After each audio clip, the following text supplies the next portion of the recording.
So, do you think all women have a 30-day cycle? No, it's a misconception. A regular cycle may or may not be every 30 days. So, according to our books, we tell patients that any woman getting cycles in 21 to 35 days is having regular cycles. Mind you, without medication. If you are taking medication and then your periods are coming on time, they are not called regular periods. So if you're getting spontaneous cycles every 21 to 35 days is considered as normal.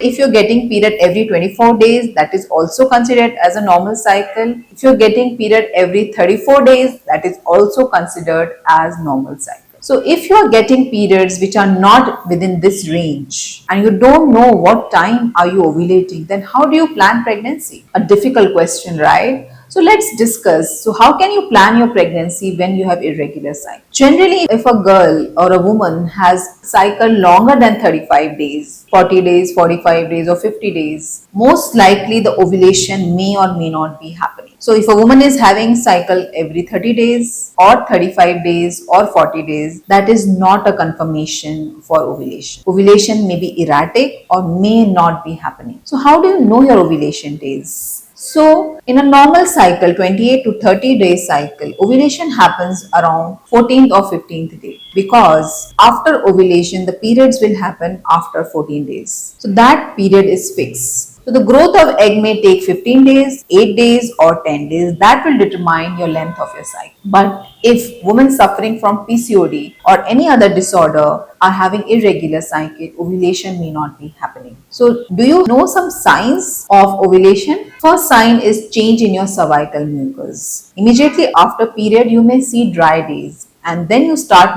noticing a clear sticky mucoid discharge. That is your fertile period. That means your egg is growing and you notice a sudden pain in your abdomen. That is your time of ovulation. Pain in abdomen, also called Mittelmers, may not happen in all women and sometimes it may be so mild that women may not notice it. But some women, the pain may be very sharp and severe to have medical attention. So a change in cervical mucus and a pain during your mid-cycle can indicate ovulation. Temperature rise is also one of the signs but is unreliable and we do not recommend you to measure your temperature to know your ovulation. Then some changes in your mood can also happen around your time ovulation. Irritability, mood swings, pain abdomen are also common because of bloating. Next comes the ovulation kits. They are very popular among patients and they detect your LH surge. That means a hormone is rising in your body and the LH kit will show positive. But it does not indicate that your egg is released. The most reliable sign for ovulation is on scan when we document an egg and we see that it has ruptured on scan. That confirms the ovulation in majority of the women. So but if you don't want to go to the doctor, these subtle signs can help you